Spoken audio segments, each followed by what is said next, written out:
clean and you sing some? Okay. Okay, so yeah, I'll get things started with myth 4. When it comes to community-based experience, knowledge must always precede action. So definitely, I mean, as soon as I read this, I was off the get-go, yeah, no, I totally disagree with that.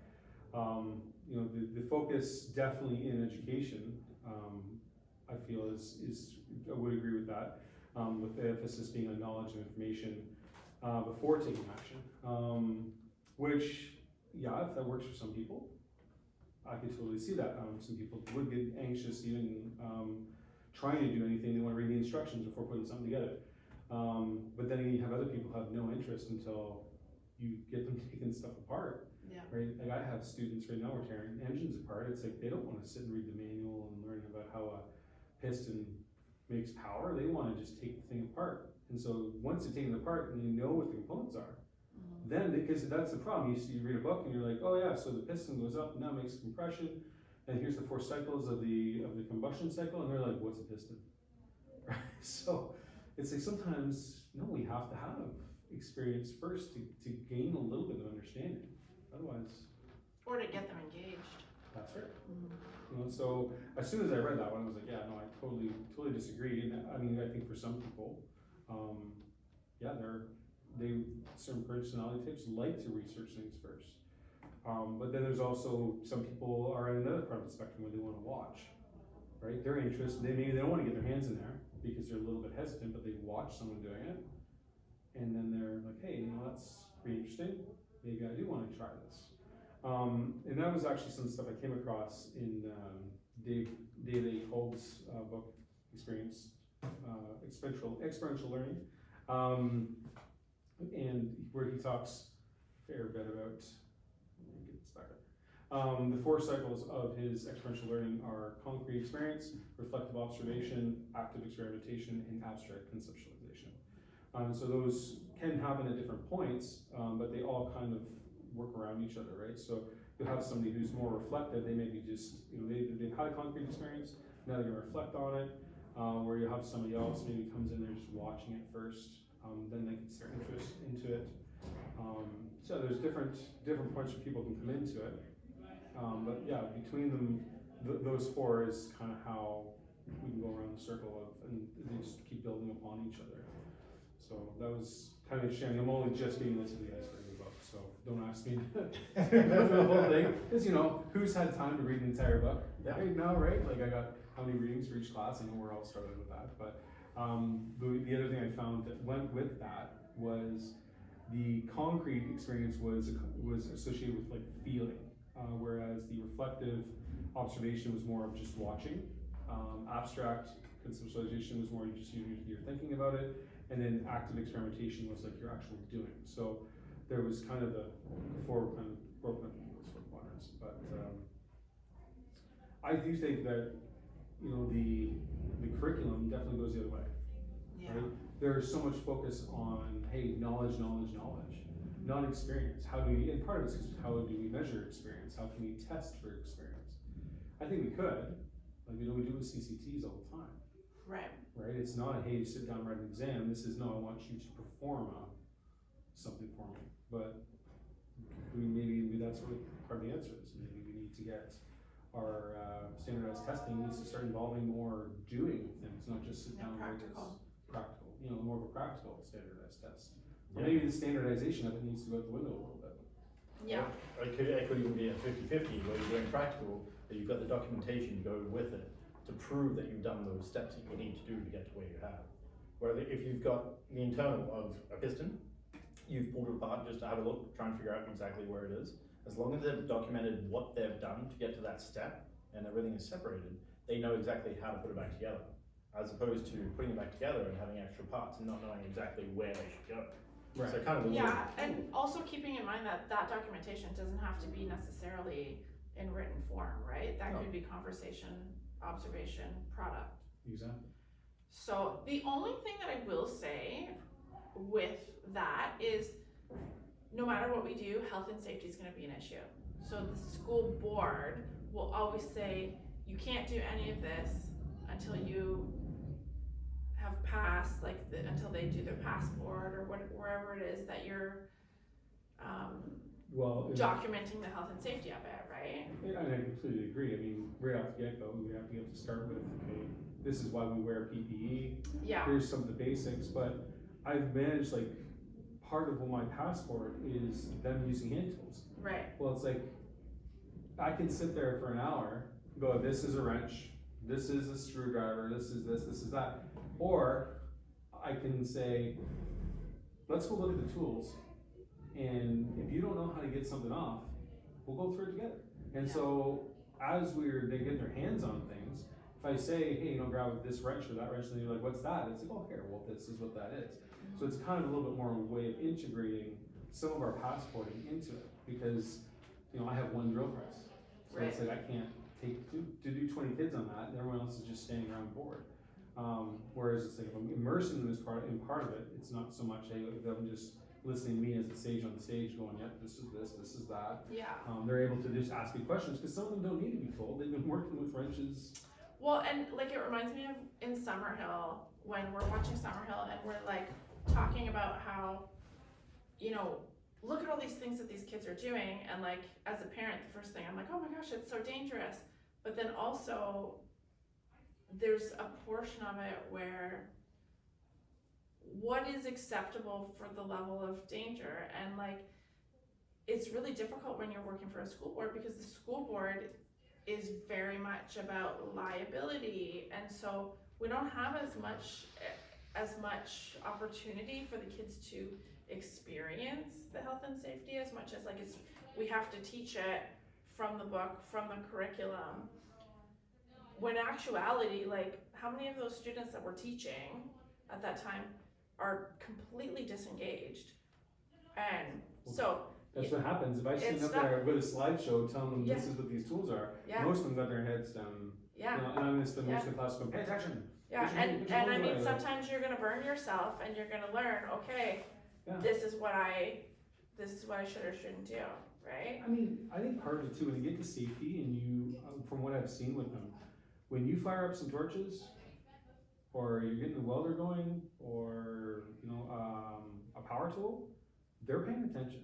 Most of them are paying attention because they are a little bit scared. And especially the people that didn't sign up for your class, they will put in your class as an extra class, or to kind of fill their space. But it's a chance to kind of engage them and get them piqued in the interest of whatever you're trying to teach them. Mm-hmm. But you have to, like, the safety stuff, most of them, I'd say, when it gets to the actual dangerous stuff, they're paying attention. Yeah. Most of them, at least in my class, because a lot of it's very obvious that this is dangerous if you don't do it properly.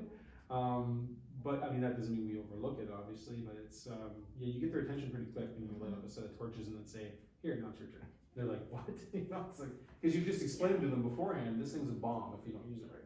So it's, it's kind of an interesting. I also like that idea, because I can actually set up an idea or a junction for a task that the student's going to do during the day.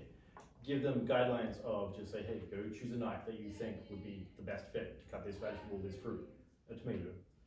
And obviously they want to go pull out the biggest, sharpest knife, or the smallest knife, because that's what they feel comfortable with.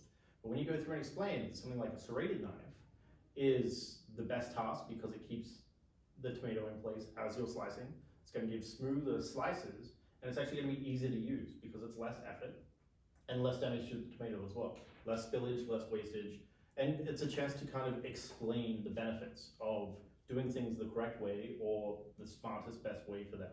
Mm-hmm. Right, because when you're up there telling them, okay, this knife, we use it for this and this and this, and this knife, we use it for this and this and this. Yeah, they're not really in there. But when they're okay, here's a large Spanish onion, I want you to go and pick the knife to slice this. Now they're like, oh, geez, which one should I use? Okay, maybe this one, but they're already invested. So when you do correct them and say, okay, well, this is what I would recommend using because of this, this, and this, they're paying attention. Yeah. Right. Well, and I think like we have the inclination to teach this way because we are experiential people. Yeah. Right? So everything that we do is hands-on. So, me standing in front of a slideshow or lecturing, well, the first thing I know is that it's the least effective way to reach the students, but it's not my first inclination to teach you that way. My first inclination is, okay, you know what? You're standing on the chair, you fall off, you're gonna get hurt. So, Summerhill, do you kinda. need to fall off the chair? Like, some kids need to fall off the chair, but like, that's where That's where policy gets in there a little bit, because policy's like, we can't let them fall off the chair, that's right. right? And I That's right. understand the That's liability the side. frustration in it, right? Is like, we want them to learn by, you know, having a little bit of pain, or, you know, you burn Consequence. yourself with the flat iron. You do need to learn It's hot. there's consequences. I actually use that There is example daily consequences. with my 3-year-old. He's on a stool and Yeah. finds a way to fall off it daily. Yeah. Experiential learning, he still hasn't learned. That's 30 times. Some now. kids take longer. Yeah, Yeah. he's Yeah. 3. He's not gonna make it to 4. Yeah. So I think, like, for the most part, like, I'm in agreement with everything you say, but the barrier is the policy. Like, it's the liability of the policy, and so that's where, like, ooh, you got to get a little bit creative because of the standards that are put on us. Yeah. Right. Like, we do still need to walk that line. Yeah.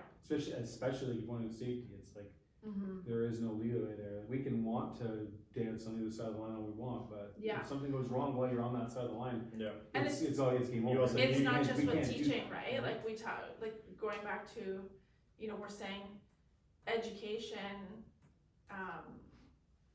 before action, right? What if you're in a situation that, you know, someone could get hurt, or action is, in my opinion, the right choice there, right? Like, me saying, oh no, you guys shouldn't do that, or break it up if somebody's fighting, putting my body in between two kids that are fighting, you know, depending on that situation, if somebody's about to get hurt, like, my first inclination is to put my body in between those two kids.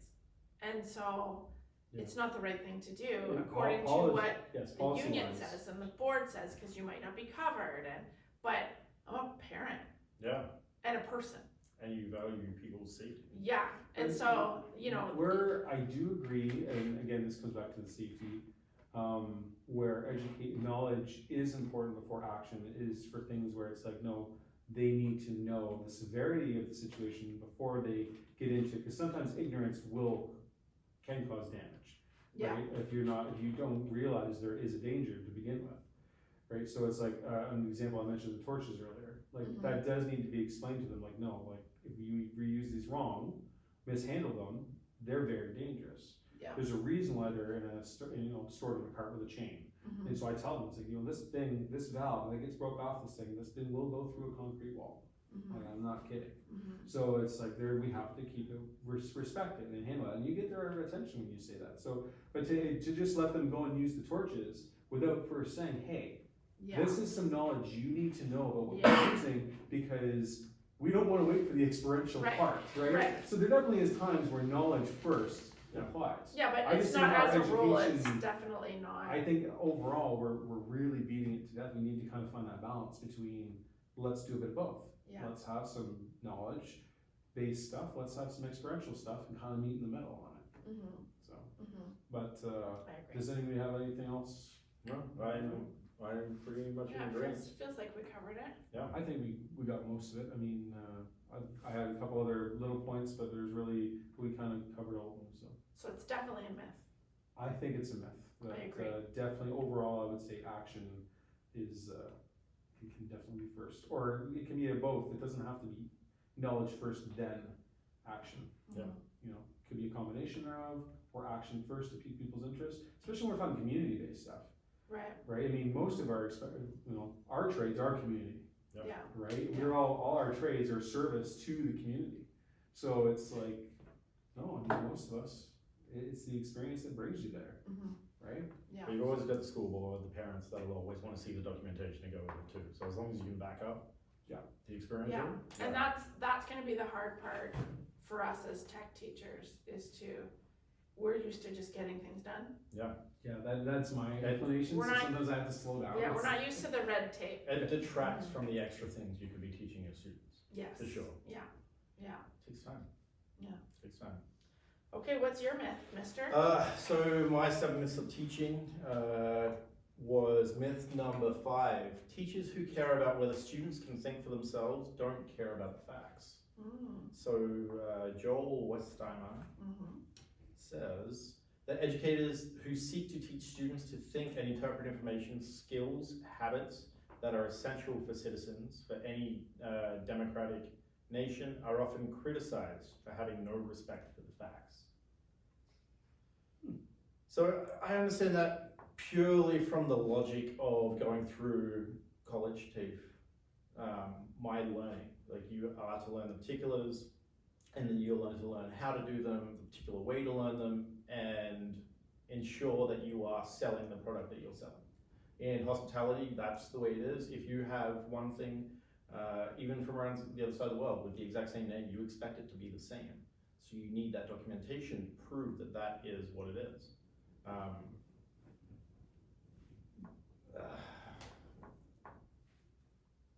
It's interesting in our industry. So we actually have like a lot of continuing education, and one of the classes that we take, it's called Breaking All the Rules, and you have to have prerequisites. You have to be a color specialist. You have to have the color expert course, which is like an 80-hour course, in order to take the Breaking All the Rules.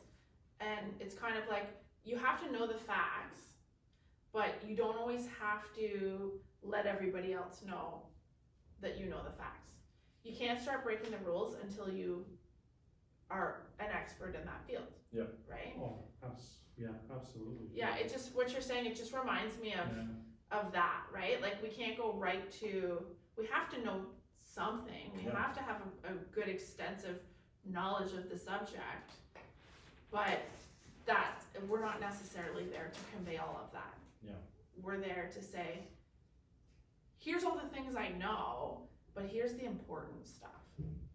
So we can kind of pick and choose, right? There's definitely, there is a lot of fact-based stuff out there, but you could so easily lose the learners.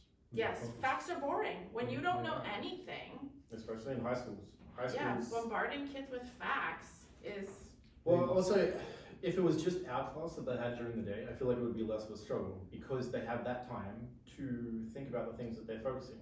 So they would be more controlled, but they're coming from gym. So they could be tired, exerted, which I have a lot of my grade 9s coming straight from gym. Or they could be coming from religion, which they... Like I was just gonna say, they spend so much of the rest of their day, our classes are the release. Yeah. Right? They don't wanna have facts jammed up. It doesn't matter the fact is that we need to do that. Yeah. But like facts are part of it. But at least I definitely see it, I'm sure you guys do too. They come to our classroom to not be sitting in a desk reading a textbook and writing tests and stuff. They want to get their hands into doing stuff.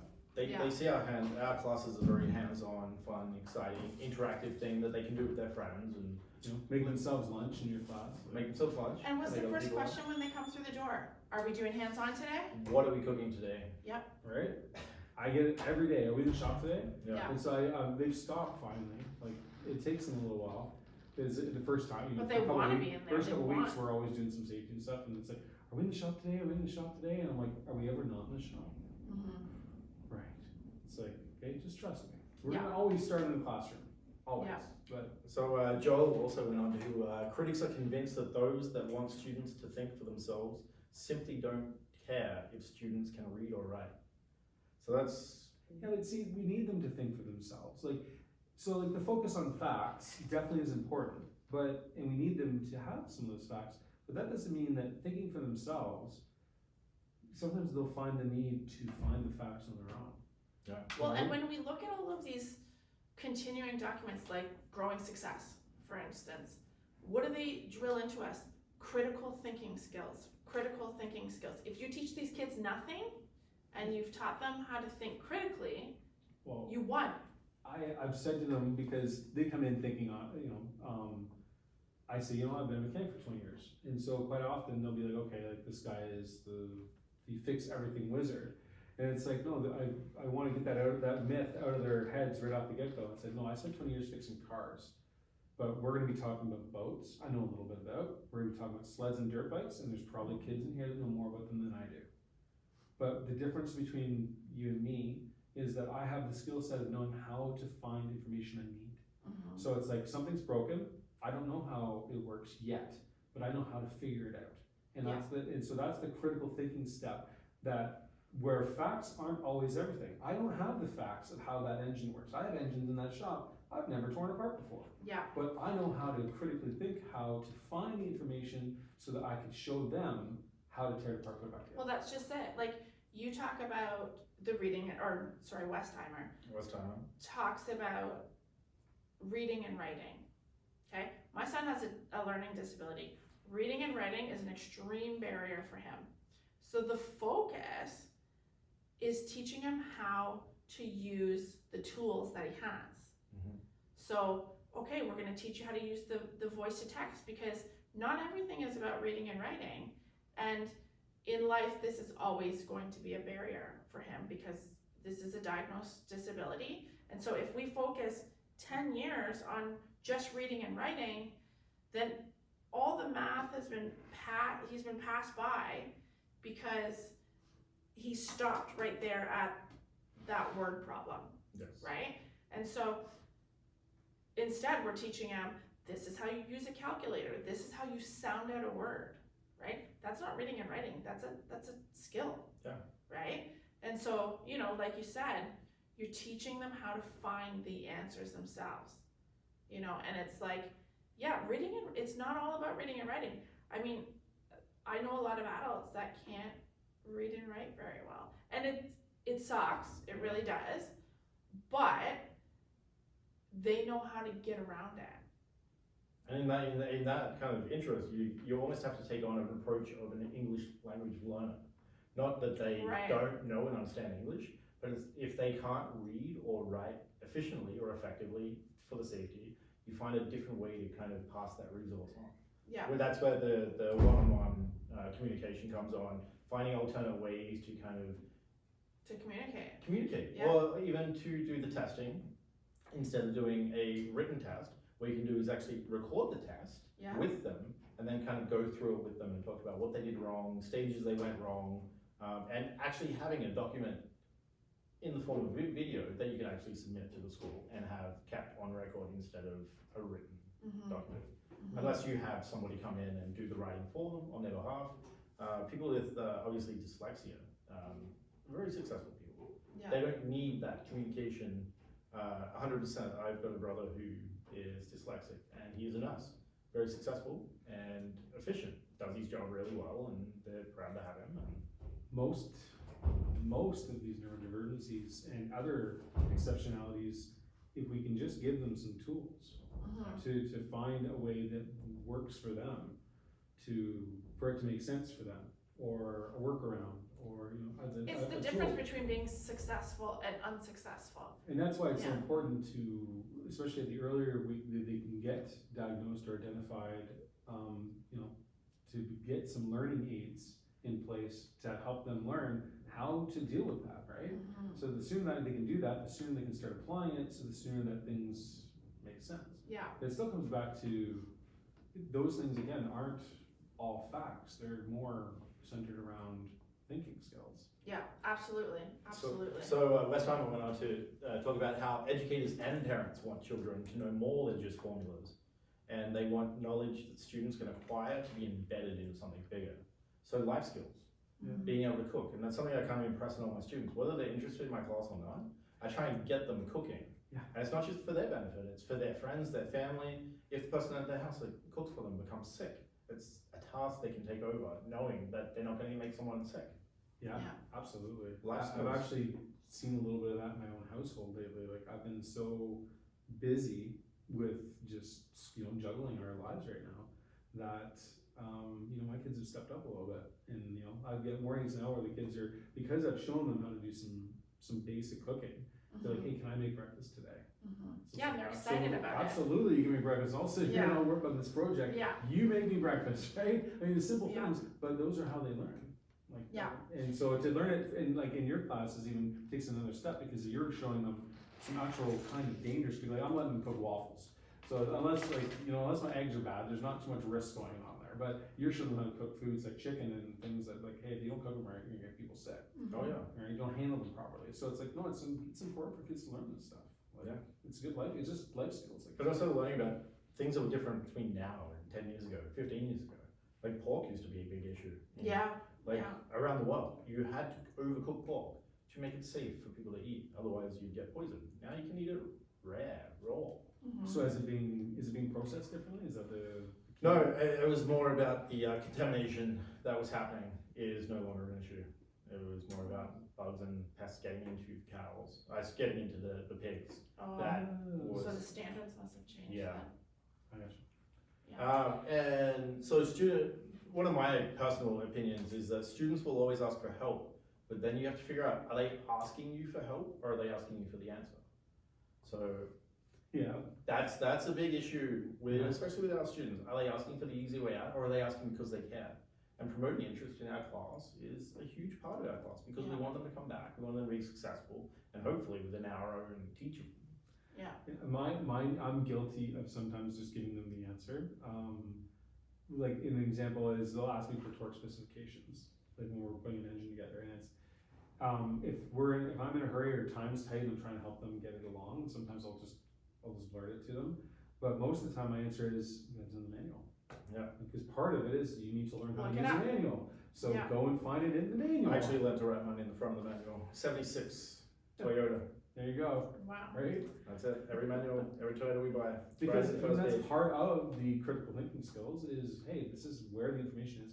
Now go and figure out how to use it, how Yeah. to find it. Like, you know, Well, and I honestly, like, I feel like we grew up in this world where it was the intellectuals and the tradespeople.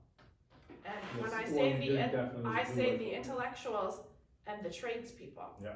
And it's starting to come like this. And so we as tradespeople, we realize, like, it's very clear to us that it's not always about the facts, right?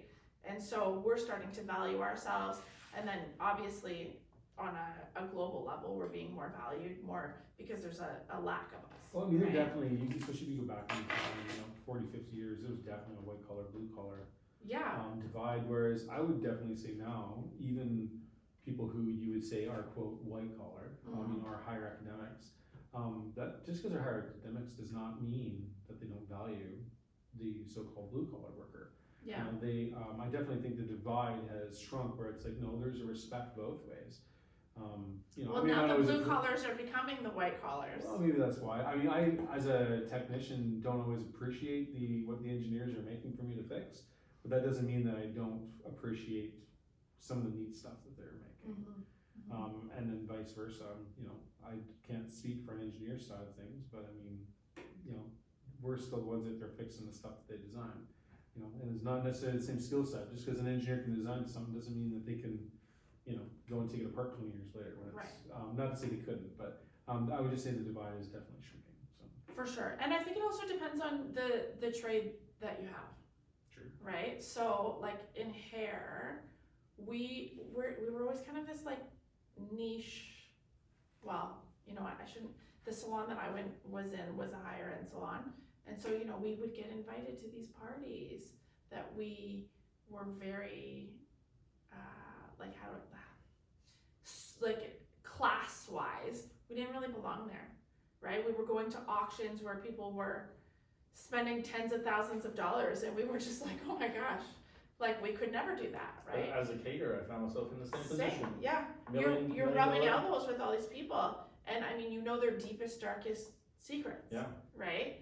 And it's funny that these people, hold us to such high degree. And I always said, I'm like, is it because we know their secrets, or is it because we have relationships with them? Like, That's relationships are not too relationships are huge. Like in Okay. our industry, if you're taking my class and you have no interest in doing hair, the life skill that you're going to come out with is communication, because it's huge in our industry. And reading people and developing relationships and asking questions, and we're really lucky in that way that we really develop those skills. What you're both describing there, I would say it's also just a respect. Like just because these people are, able to spend ridiculous amounts of money, because that's their ability, Mhm. doesn't mean that they don't respect people who Well, can't, and right? maybe we're stereotyping them, Perhaps. right? Like we're coming from a trade that maybe was a stereotype trade, but we do it too. We do. Yeah. Stereotypes. Good old We, stereotypes. we So, can go off about stereotypes yeah, for a while. So. yeah. So my reference for this was tech thinking is safety. So whenever we are in class, we're teaching, we're trying to train on safety. And that's where the materials of the documentation comes in handy to prove that we've done our diligence, that we're showing the students what we need to show them. But in our mind, the best way to do it is to actively do it instead of describing how you do it, show other people's videos and go through that. Because eventually our students as adults will be left to work in their own environment. We can't follow them everywhere, and that's when it goes back to like, are we just giving them the answers, or are we letting them set themselves up for success? We're teaching them how to find the answers. Yeah. Mhm. So they Yeah.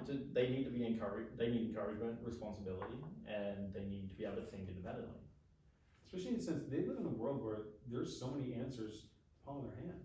Yeah. And now it's actually there's so much misinformation. They need to learn how to weed Yes, yeah. through it. So it's like the critical thinking Well, skills are more important than ever, I think. It's like AI, right? So you can use AI to I don't know, like Well, you could ask AI to figure out anything for you, but is it right? you have to cross-check it. You have to decipher what's important in what the AI gave you. So is it cheating? Well, it's cheating if you copy and pasted it, but it's not cheating if you use your critical thinking skills to decipher what it was that you needed from there. Yeah, I mean it's definitely a valuable information gatherer for you. Right. Like it's- Yeah, and I mean the As opinions long as on the AI information it's getting you is Well, as long as it's information you're taking in as well. Because That's right, if you're yeah. using it for the benefit of just getting a grade, you've taken nothing from it. So the AI is redundant. So there was a student I had last year who used AI for a massive portion of his assignment. And I saw him hand type everything, the first paragraph and the last paragraph. And the middle paragraph just came from nowhere. And it was decided, after talking to other teachers, that it was an AI program that he used. But it wasn't because of how it was structured, it was the wording that was used. It was way above his student's level, who was a very smart student. But there was no benefit for him, because if I asked him, in his mind, exactly what was written, he couldn't tell me. It was done, I did it yesterday, I can't remember what I did yesterday. It's like here. I know all this stuff. I haven't read it yet, Yeah. but Yeah. there we go. Yeah. Right? Exactly. It's like Exactly. what good is that, right? I haven't read the information and know it yet. So it's- Exactly. So also the, back to the subject of like teachers who care about whether students can critically think for themselves, don't care about the basic facts.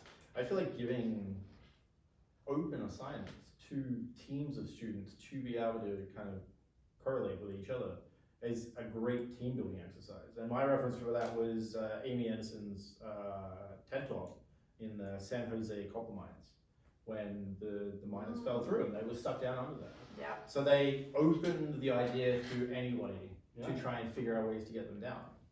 So I went through that when I was in a job interview when I was in BC for a while, and they gave me a lose-lose scenario.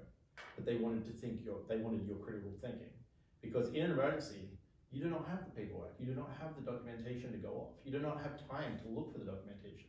You need that independent thinking. Mhm. So It's interesting. Yeah, that's actually a great way to interview somebody, to say like, what would you do in this lose-lose situation? yeah, Right? I mean, two heads are always better than one. right. We say it all the time, right? But we say it for a reason. Well, I don't know. I mean, I think we've all had experience enough to be in situations where we're stuck, but all it takes is somebody else's eyes and opinion. We're literally doing it right now, Right. right? And Like it's all the perspectives. It is. Yeah. I've seen it in a very physically practical way where I've been really stuck on a job and finally, and sometimes in my trade it was like, no, you had your job, they had their job, and you're focused on getting your work done. But it's like Yeah. sometimes I would just be so stuck and I'm like, hey, can you come have a look at this? This is what I've done, this is what I've tried, Yeah. and I am just so stuck and I'm frustrated and I'm just gonna take a break, can you look at it? And I'd come back and not 5 minutes later after taking a break, and the problem's fixed. And I'm like, what? What was it? And they're like, well, you did this, this, and this. I thought maybe this, tried it, fixed. Yeah. And it's like, it's amazing when the perspective. We do it in the salon all the time. So as colorists in particular, another colorist will come to me and say, hey, can I use your eyes? Or can I run a formula by you? Because it's not a straight line to what the answer is. It's, we could do it this way, we could do it this way. Have you factored in what's on the hair? Have you factored in what's existing? What's the porosity? Like there's all these different factors, and you know, sometimes we're like, oh, you know what, I was gonna do it like this, I never thought to do it like this, and then you're overcomplicating things, and so you just say, you know what, I'm just gonna ask for a second opinion. And we work as a team in the salon, so it wouldn't be, like, it's not odd for my coworker to come up to me and say, hey, can I borrow your eyes? I'll walk away from my client for 5 minutes, and what they see is that it's a teaching salon, right? And then I come back and I say, oh, that colorist that just asked me for her eyes, she has more experience than I do. But you just need that second set of eyes sometimes. It's all perspective. So the right? example you were talking about with pistons, and you said you have the very hands-on person, but you have the watcher. That watcher can also be a second set of eyes. I mean, like the person doing the job would be like, did I do this? The watcher could be like, you did, I saw you. Actually, that happens all the time. Yeah. Yeah. It really does, because they'll be like, you know, well, what about this? And somebody else says, well, no, you did that. And they're like, did I? And they're like, yeah, because I watched you do it. You know? Yeah. Because They're probably working in groups all the time. Oh, they are more. You have to Sometimes watch. I have 3 or 4, and actually 2 kids today, they're like, what can we do? And I'm like, oh, aren't you doing this? And like, there was 5 of us. And I'm like, oh, did you want to do one of your own? I have an extra. They're like, yeah. Yeah. Because it's like, it gets to the point where some of my groups were getting, they were sometimes kind of attaching themselves to other groups, and like, well, you don't need to. There's enough to spread out a little bit more. So, but yeah, definitely, I would agree with you there. The watcher sometimes isn't doing nothing. You know, but watching is definitely an important part. As long as they're actually watching. Yes, and not just wasting time. You know, it And depends. that's pretty easy to find out. It is, yeah. You start asking some questions, and all of a sudden it's like, are you paying attention? Like, did they do that? So if we circle back to the original. So the original myth is teachers who care about whether students can think for themselves don't care about basic facts. Yeah, that's definitely a myth in my opinion. I would say it's, you know, teachers definitely want them to think for themselves.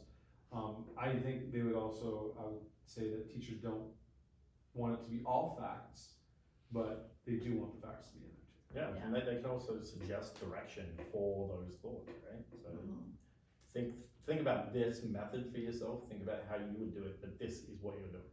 So Yeah, and ultimately it's not about regurgitating the information, right? That's a skill in and itself, but it's not the skill we're trying to teach them. No. Alrighty. Okay, so myth number 6 is politics should be kept out of schools. I'm just gonna make sure this is still. Okay. Just in case. I was just wondering if the sound was working. Is it still going? That's why it's the piece. Had me worried there for a second. You're like, oops, forgot to press the red button. Oh my gosh, No, it's can you been, imagine? well, we've been over 38 minutes. I'm gonna knock on wood for that one. So politics. So politics should be kept out of schools. So I definitely think this is a myth. I am, as a hairdresser 20 years, they tell us, don't talk about religion, don't talk about politics, and don't talk about sex. And those are probably the 3 things I talk about the most. When you're in a trusting relationship with your clients, you know, these things, they come up. So in that chapter, it refers to politics as a bad word, referring to all behavior that we have, referring to all the bad behavior that we've seen in politics. And that's really stereotyping politicians or politics. We have definitely seen some bad behavior, but we see bad behavior every day in every profession, not just politics. Yeah. You could say that about pretty well every single profession in the world. Absolutely. So also, some schools believe that they should be above politics, or keeping the politics out of the schools, and I respectfully disagree. I think that talking about critical thinking, politics is the perfect way to teach kids how to think critically. You know, teaching this religion course right now, we often do these exercises where here's a statement. If you agree, stand back there. If you disagree, stand up here. And then we talk about why you agree or disagree. And the kids are so respectful when they do it. So why couldn't we take something that was in politics and teach the kids using the same lesson, teach the kids how to respectfully agree or disagree? And then sometimes they switch sides. You know what? There is a skill involved in debating. People think of debates as arguments, Right. where it's like, but no, like there's, and I actually had to learn this.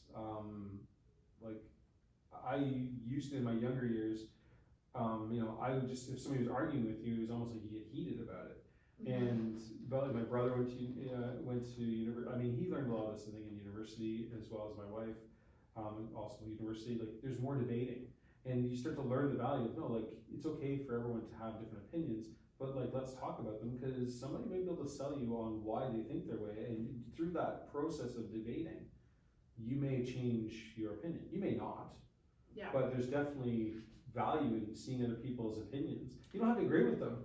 But there's a way you can talk about it and Well, not get mad and We're angry. teaching like, kids, it comes with the critical thinking skills, but we're teaching them communication skills also. And those communication skills, that comes with respect, mutual respect, and honesty, and being able to be in a judgment-free zone. And so I think it's really healthy. So another thing that I put down was that government dictates our school budgets and allocates money and decides on skill requirements such as the new grade 9 tech requirements. So how come we're not teaching the students about that? Why are we not teaching the students about things that are affecting them? So you have to take a grade 9 tech, and this is why, because the government said so. This is all politics. Has anybody explained to them why the government's done that? No, Right? It's because like, we don't talk about politics. right? It's like, but it is. I think in a way we do throw it out there. Just don't really explain the whole process to them. It's like, no, like the reason why the government's doing that is because there's a huge demand in all of the trades. So Right. they're trying to encourage you students to get some exposure to it so that maybe you'll follow that pathway to a career that the government wants you to go into because they need people in that workforce.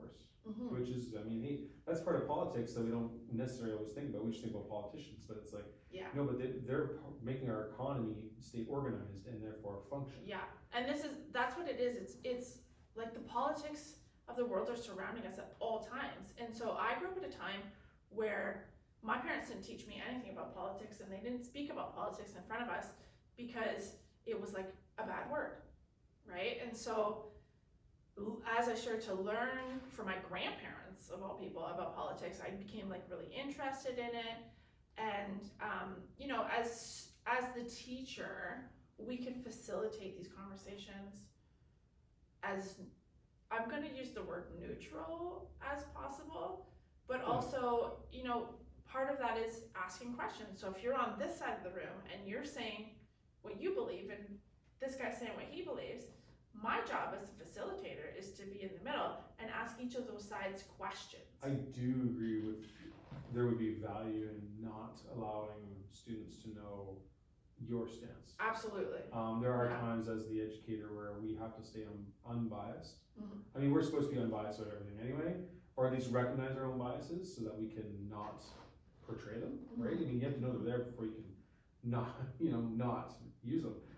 But at the same time, there's, you can be conservative or liberal or NDP or whatever your political association is. But if you're going to bias the students because they're the ones that maybe they want to agree with you, or the ones that purposely don't want to agree with you.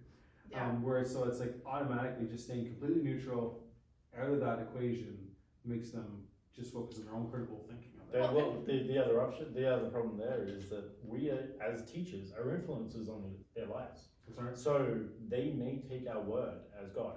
Yeah. On certain facts. So if we start conveying our own message, our own ideals, the influential students will follow that. Which is exactly why the myth is there, Yeah. right? I can see Yeah. where that myth is saying, hey, politics shouldn't be in Keep it out of schools schools. Yeah. because we don't want teachers to be influencing students to be Because Well, then and it then the becomes a kids go political home and agenda. say to their parents, oh, my teacher said this, and then the next thing you know, a parent's coming for you. But it also it becomes, thinking up the line a bit, it's like, okay, well, our boss is technically currently the conservative government, right? So if we're on their payroll right now, and politics are in schools, right from them, then they're basically telling us that we should be teaching them about the Conservative Party.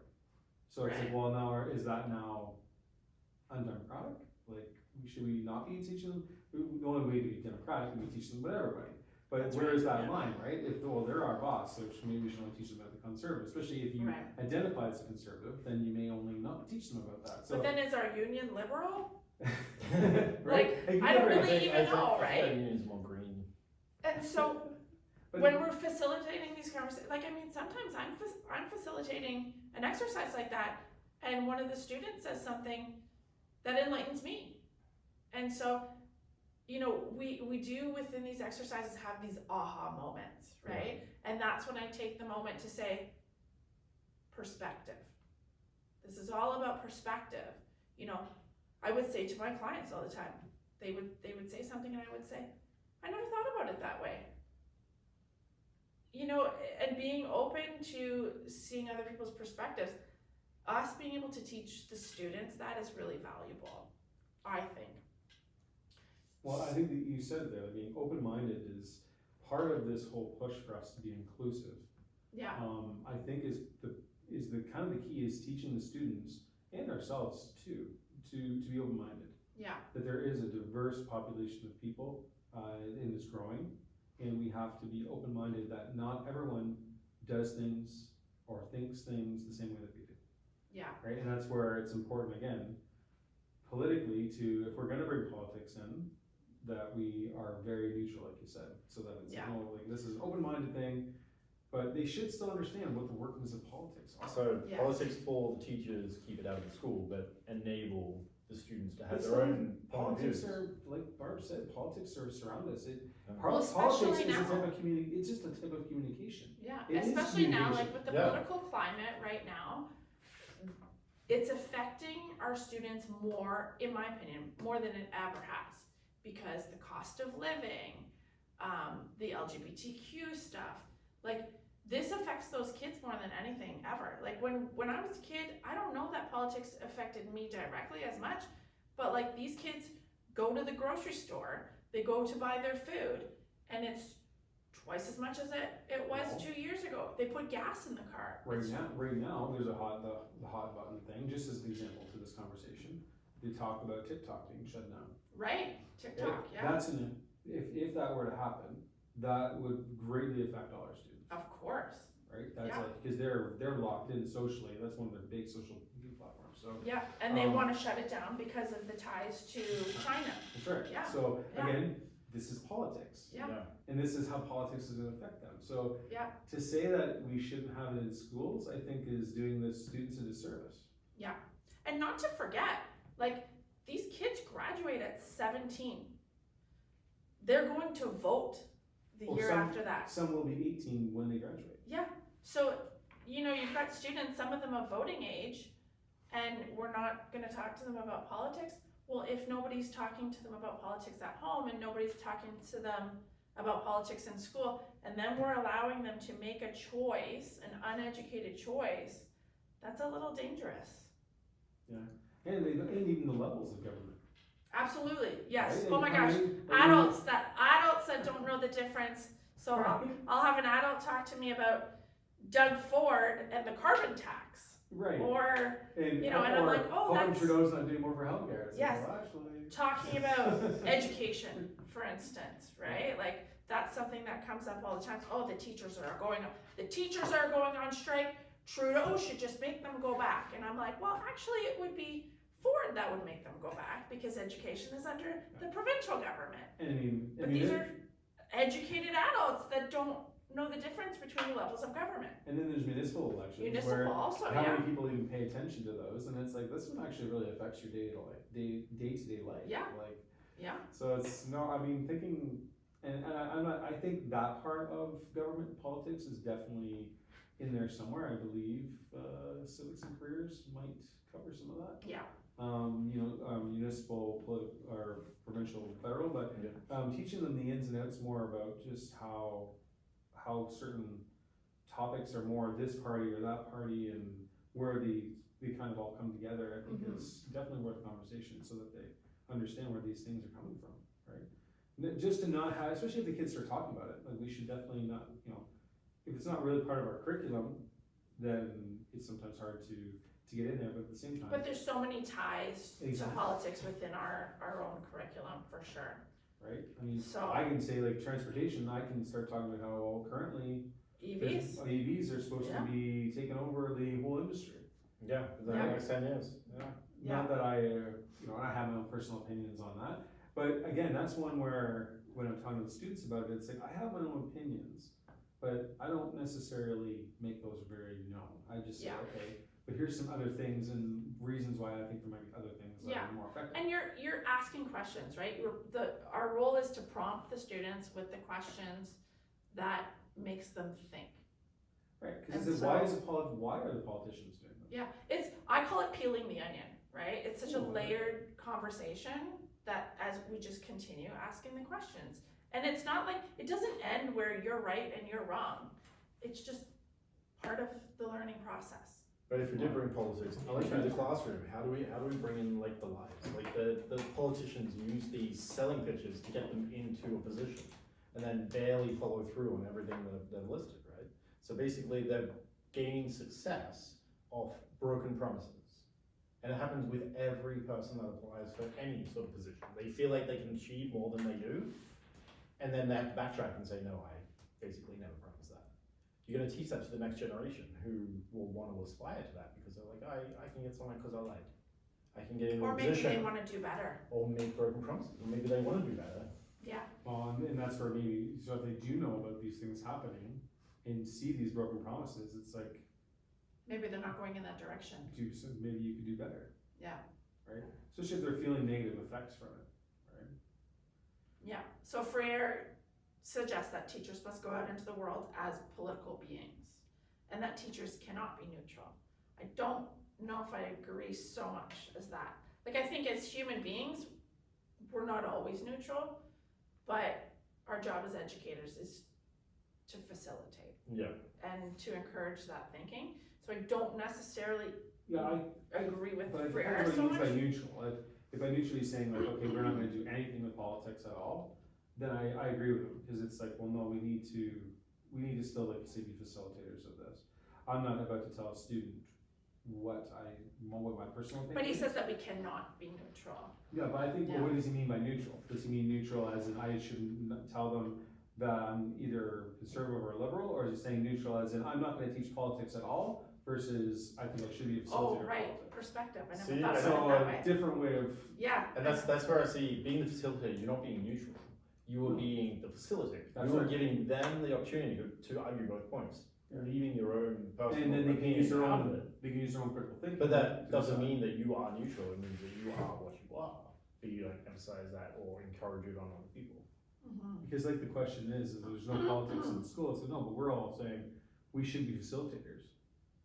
I think we should be, in regards of which party in the politics, we should be neutral, but I think we should still be definitely teaching politics. Mm-hmm. And then let them decide for themselves.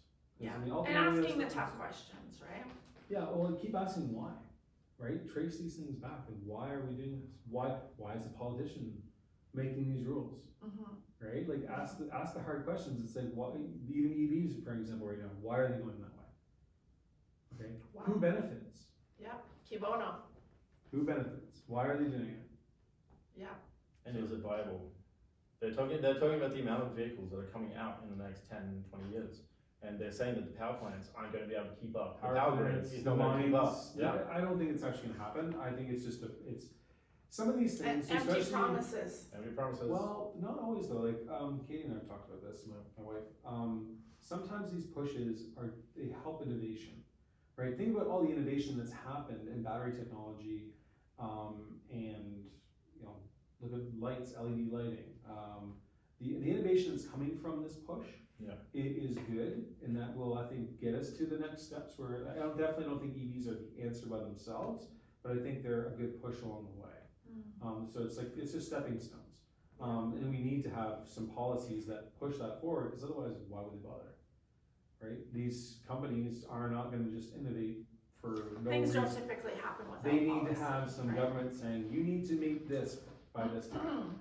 And then, okay, they try, and maybe they don't make it, but at least they, made some steps, and then, another party gets in and goes, that was ridiculous, now we're gonna do this, right? Like, policy only lasts as long as that party's in place, so. Right, right. What do they say? It's only as good as 4 years or something like that? Yeah. Okay, Well, what do we think? I think we've talked for long enough. I think, Yeah. I think that's an hour. I and think Leanne's probably gonna think that we talked for long enough. She might fast forward it. Well done. Politically speaking. Okay, hit stop. I literally said to her last night, I'm like, you might wanna fast forward to our video. 4 o'clock.